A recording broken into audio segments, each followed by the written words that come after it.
position of State Secretary, and I must say I see progress, I see a lot of improvement, I see a lot of commitment, but yes, things have to speed up. There are a lot of problems, some of them we focused on in this visit, especially the state of the judiciary, the prison, but also the dump.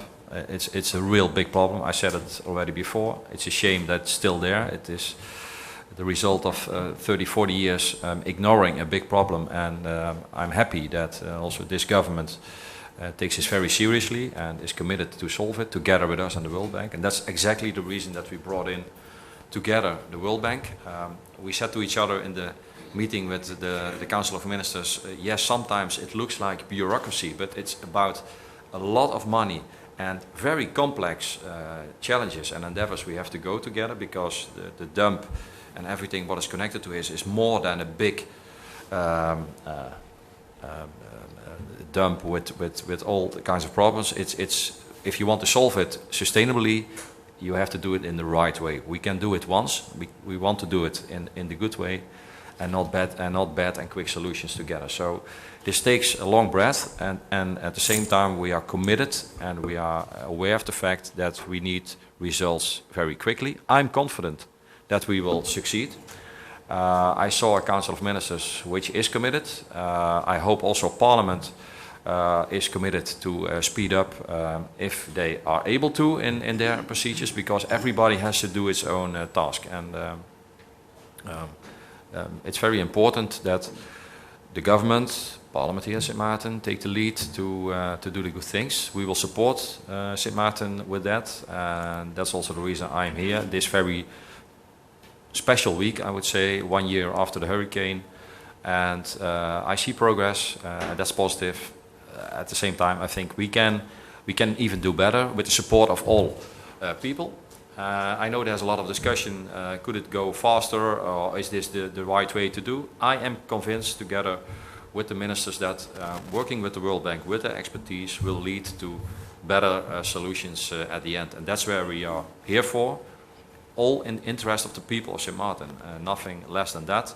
They have to see at the end that Sint Maarten became better and more resilient after the hurricane than it was before. In relation to your question, my opinion on how the meeting went, you know, I think that the meeting was very successful. The Heer Klops, Mr. Knops, the State Secretary, came for a specific purpose, to get an update as well. It's a working visit. The dialogue was very fruitful. He got feedback from each minister that he wanted information from. He also took a tour to the prison, and he saw firsthand. Mr. Knops, as you know, is a very direct person. As he stated, if something is going the right way, he will support it. And he has pledged his support to us and the minister as well. But of course, he's looking for progress. So this is just a fact. You're looking for progress. It was an open dialogue, good communication, good conversation. It was clear of his objectives. And I also can honestly state that the meeting went very well.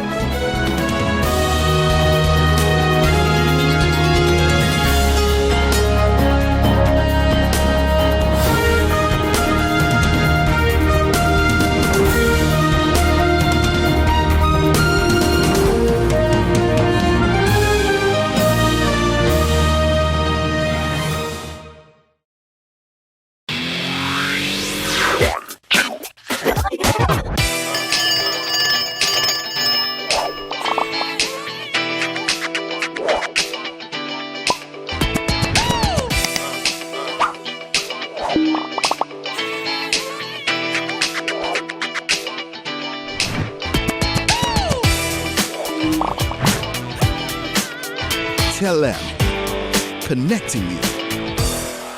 GEBE has been faithfully serving the communities of St. Martin, powering your home and our economy. Come rain or shine, our qualified team of professionals are working hard 24 hours a day to provide you and your family with safe, reliable electricity and water. We use the latest technologies and test our products daily to maintain the highest international standards. Our friendly staff is always there to assist you, whether in person, over the phone, or online. We are committed to constantly improving our products and services, making them more efficient, effective, and environmentally friendly to serve you better today and our next generation of clients tomorrow. GEBE, powering a brighter future. Our friend Megawati is here with tips to save you energy. 1. Turn your airco temperature up. 2. Use a ceiling fan instead. 3. Buy energy-saving products. Save some green with NVGE. Hello, St. Martin. My name is Jose Helga and I play basketball. I have organized basketball events in St. Martin. Sport matters to me because it makes everybody come together in unity. So I challenge the businesses community to step up for sports and help us rebuild and repair our facility.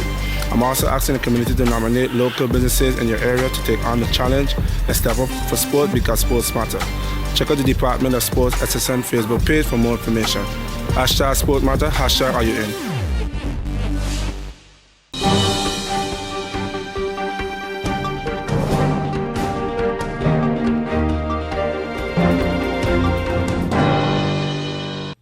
I am one I'm strongly against this whole issue of border control and everything else that came down in the manner in which it came. Nonetheless, it's what it is, as we would say, and we will move on from there.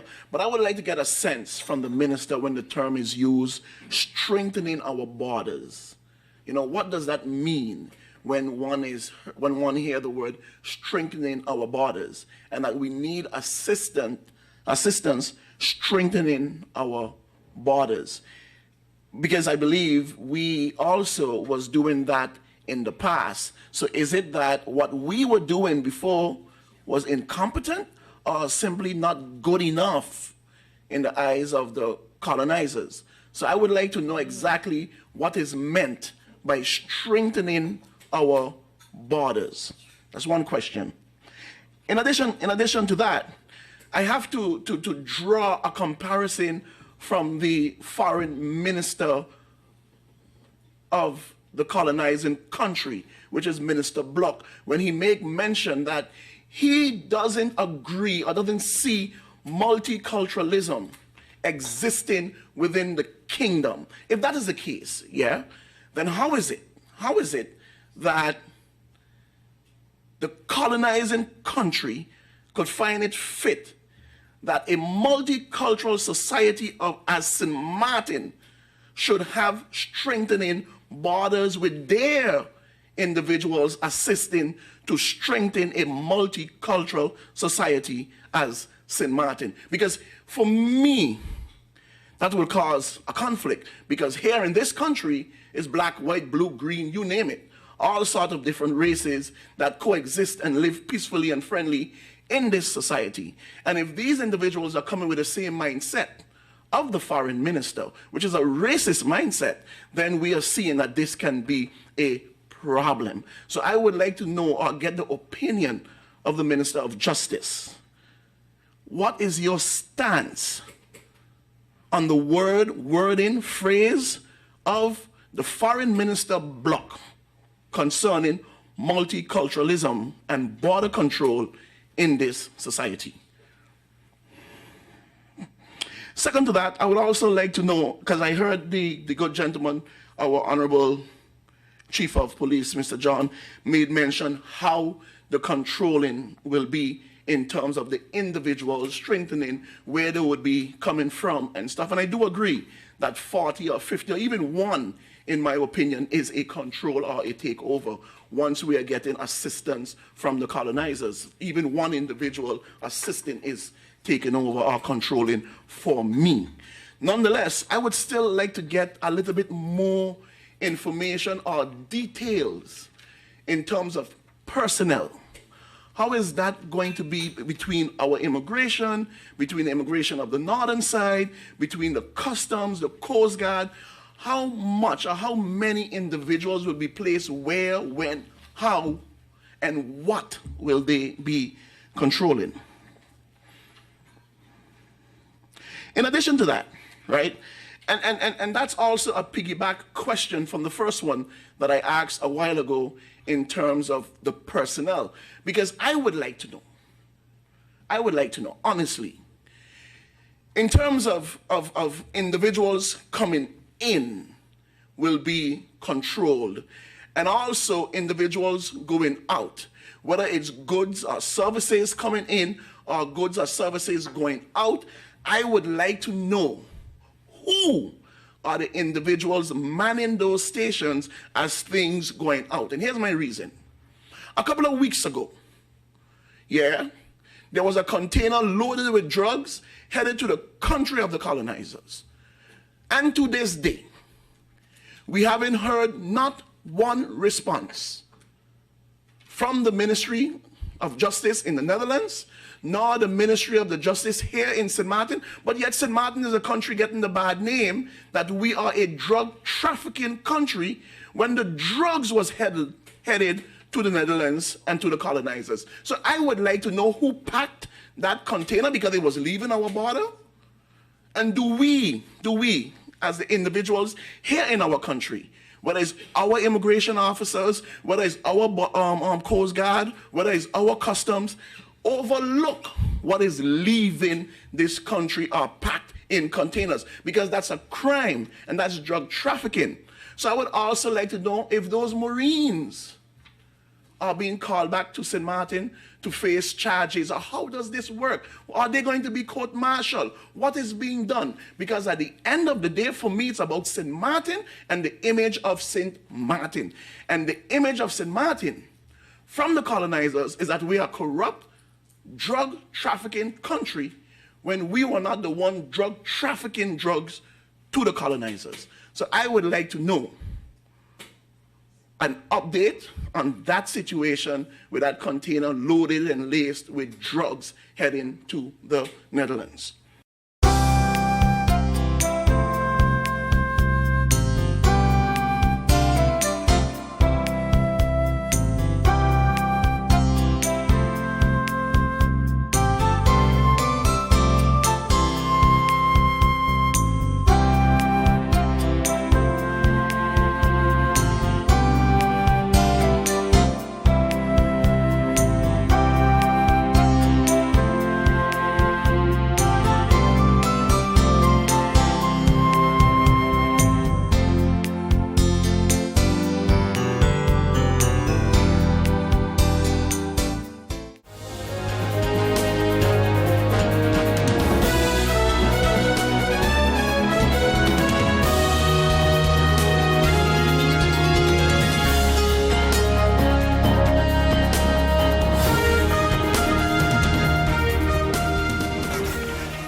Hey ma, how you doing? You busy?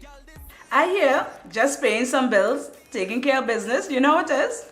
I know, you're doing your online banking. I don't have to stand in those long lines to pay bills.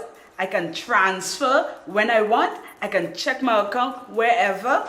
It's like the bank open 24/7. I even here checking the statement right now as we're talking. How's Miami? Well, that's why I'm calling. I'm finishing up a few songs now, but I'm afraid that studio time might be more than I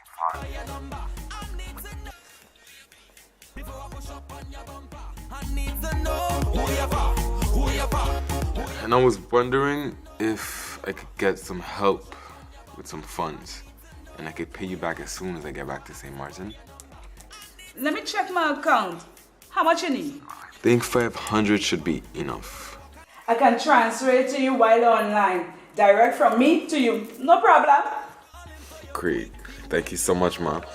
I'll get online with Viv now. Alright, darling. You know who you're for? I need to know who you're for. Contact Wib today for your complete personal online banking experience. Available for all mobile devices. The Wynwood Islands Bank, now your online banking partner in progress. Who you're for.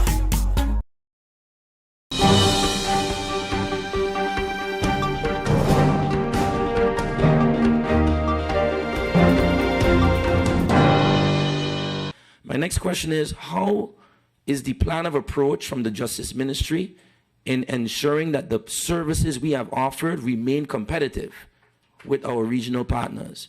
Because if you land your private jet in Anguilla or in St. Kitts, you have a completely separate terminal where the members of the immigration or customs deal with you. You'll be able to, stay in the lounge while they check your bags, they control your passports. this is the level of service that we have to be able to offer if we want to keep these people coming to St. Martin. On top of that, what is happening in terms of, in particular for Eastern European and Russian crew members?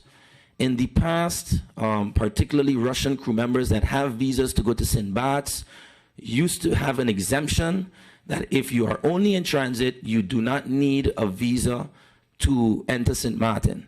Apparently, they are now being told, no, even though you're in transit and you're not legally setting foot on St. Martin soil, you now have to have a Dutch visa. Why has this happened as of late, and this is only happening since Irma? Is this because we now have shared border control? Is this an order from the kingdom or from the maréchaussées or whoever? Where has this come from? Because the Russian clientele that would go to St. Bart's for the purposes of travel and such, they are generally being crew or companions and such. St. Bart's, the neighboring island, is willing to accept them, and even the government in St. Bart's, apparently, I know the Prime Minister, I thought she might have been here today, so this question might be posed to her. Have you had contact with the municipality of St. Bart's, and have they expressed their concerns about how our border control is affecting them? Not to say the members of parliament here need to only worry about what's happening in St. Bart's, but it's a symbiotic relationship we have with St. Bart's, because the success of St. Bart's is predicated on Juliana Airport and how we take care of the border here. And vice versa, the success that St. Bart's enjoys, many businesses, local business people benefit from it as well. Is the Justice Ministry aware of the very precarious situation that exists because of the lack of concern here? Circling back to that synergy with the maritime sector, we had a presentation here from the Foreign Affairs Ministry where I was able to pose a lot of questions to understand why is it that by international standards, somebody that comes to this destination with the Seaman's Book, it's normally considered a valid entry. So if you're, for example, from South Africa, you have a Seaman's Book, you have the letter of guarantee from the captain of the ship. In the past, I knew it used to be allowed that these people would be able to enter. Apparently, I believe it was during the last Heineken regatta, it came to a head where suddenly a lot of these crew members were not being allowed entry into St. Martin. It caused quite a lot of confusion, particularly for the Heineken regatta. And ever since then, some ships have said, you know what, I'm not even sure if I can enter St. Martin waters and supply my ships here, provide provisioning, because my crew can't get out of the ship and go and collect the provisioning that we need. Again, hampering our local economy. I guess the gist of what I'm getting at here, Mr. Chairman, is there needs to be some synergy in between the protection of our borders. Absolutely very important that we do that. But there must be some synergy with the economy of St. Martin. We don't want to, as a the proverbial cut your nose to spite your face either. And that is something that I wonder, what is the level of synergy between the Ministry of TIAT and the Ministry of Justice, and beyond those ministries, with the Dutch government, with the embassies? Is there synergy to understand and explain, we understand that you want to help us control our borders, but we don't want you to kill our economy either.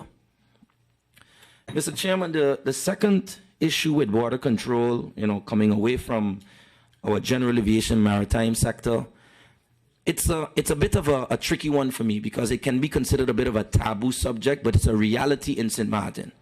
And as long as government has decided to give businesses licenses to operate animeermeisjes, as we call them, it is a reality for St. Martin.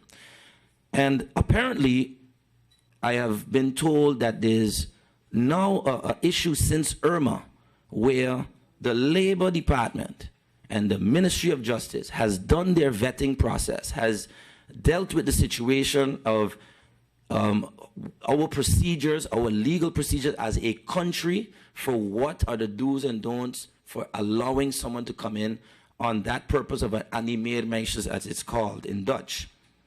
However, you go through the vetting process of the Labor Department, You go through the process of immigration and such.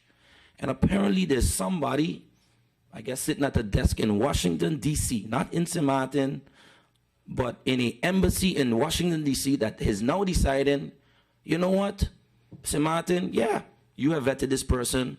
The local company has paid their taxes, has paid the fees, but no, we are not allowing entry to these people into St. Martin. This is now apparently starting to trickle into even the construction sector, where we've had meetings here where we talked about the need, as much as we want to ensure our locals get jobs, the reality is there is, to at least a certain extent, a need for additional labor in St. Martin. But if a company comes, puts in for these permits, is told, yes, have passed through the vetting, have paid their fees, have done all the legal requirements, why is it now an embassy in Washington, D.C. is making the determination as to whether this person can still come into the country or not? I find this to be a very startling issue, because the issue of St. Martin, our right to self-governance, our autonomy, country status, all this stuff has been a hot topic over the last couple of months.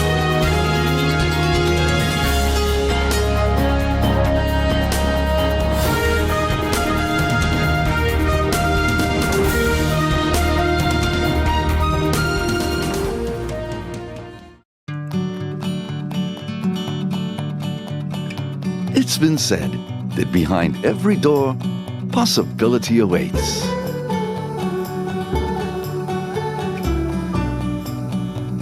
How much possibility depends on which door you open first. Every day, we help our customers discover the possibilities in their lives. It all starts with a conversation. Scotiabank. Discover what's possible.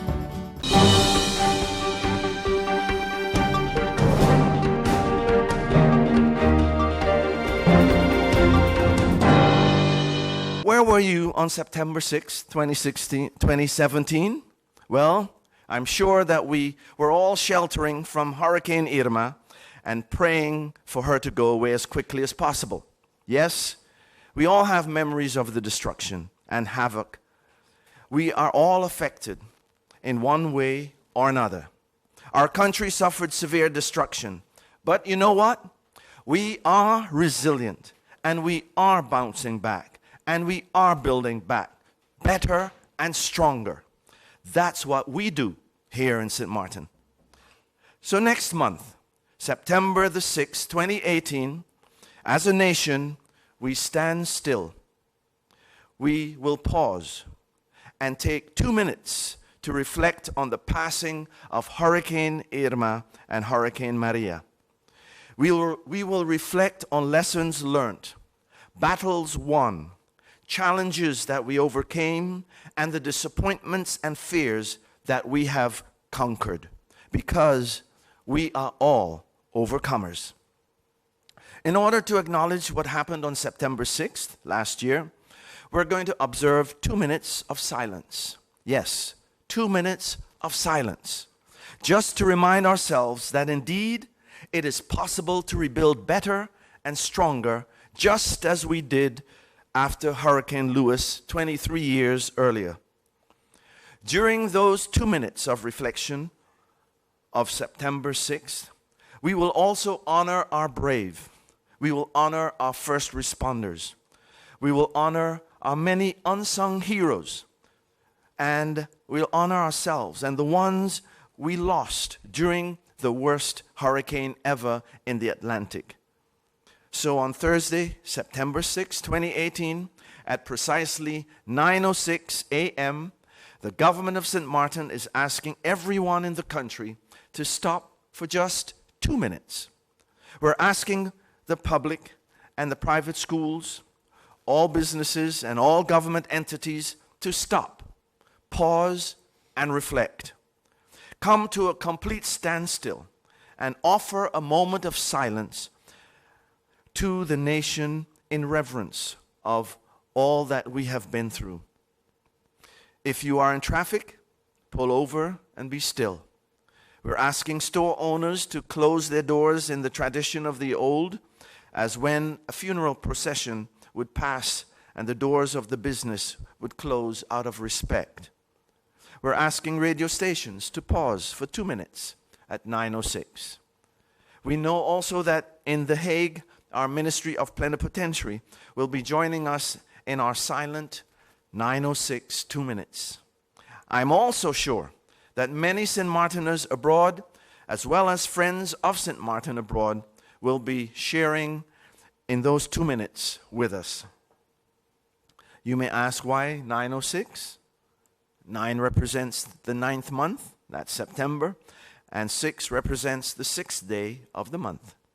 So wherever you are on 9:06, remember that at 9:06 a.m., St. Martin will pause and stand still to reflect on our resilience, our strength, and our recovery, and on our determination to rise and rebuild stronger and better. We ask that you record that moment. It can be a photograph, a video, or an audio recording, and share that special moment with the rest of St. Martin. The government's Department of Communication will be compiling all of those moments to eventually to be able to share them with the rest of St. Martin and the rest of the world. At the end of the 2 minutes pause and reflection, our Honorable Prime Minister, Mrs. Leona Marlin Romeo, will address the nation via the airways, via radio, TV, and live streaming. We invite you, encourage you, beg you, and implore you to join us on September 6th at 9:06 a.m. to reflect on St. Martin and how we overcome the worst hurricane in history. We have and we shall continue to overcome, because as St. Martiners, we are overcomers.